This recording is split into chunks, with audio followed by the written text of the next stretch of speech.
सफलता उन लोगों को मिलती है जो बाधाएं आने के बाद भी बिना रुके आगे बढ़ते हैं। जिन लोगों का पूरा ध्यान अपने लक्ष्य पर होता है और जो किसी भी लालच में नहीं उलझते हैं, सफल जरूर होते हैं।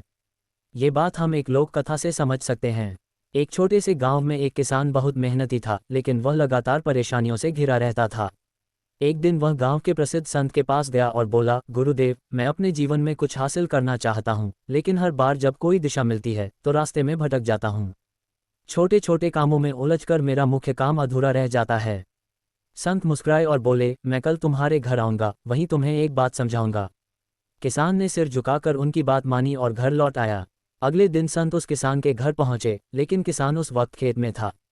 उसकी पत्नी ने संत का स्वागत किया और आराम से बैठाया। बेटे को भेजा गया कि वह पिता को खेत से बुला लाए। कुछ ही देर में किसान घर लौट आया, उसके साथ उसका कुत्ता भी था। वह हौंफ रहा था। संत उसे ने गौर से देखा और पूछा, भाई, क्या तुम्हारा खेत बहुत दूर है? किसान ने कहा, नहीं गुरुदेव, खेत तो पास ही है। आप ऐसा क्यों पूछ रहे हैं?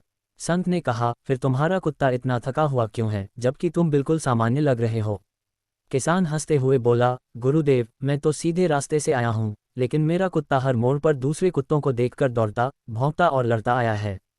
वह बार बार अपने रास्ते से भटकता रहा, इसलिए इतनी थकावट है। संत ने गंभीर स्वर में कहा, यही तो जीवन का सच है। जब हम अपने लक्ष्य की ओर बढ़ते हैं, तब रास्ते में अनेक भटकाव आते हैं, लोभ, क्रोध, ईर्ष्या और आलस। अगर हम हर छोटी बात पर प्रतिक्रिया देते रहेंगे तो थक जाएंगे और लक्ष्य तक कभी नहीं पहुंच पाएंगे। तुम्हारा लक्ष्य खेत से घर आना था, तुमने ध्यान रखा, सीधा चले और बिना थके पहुंचे।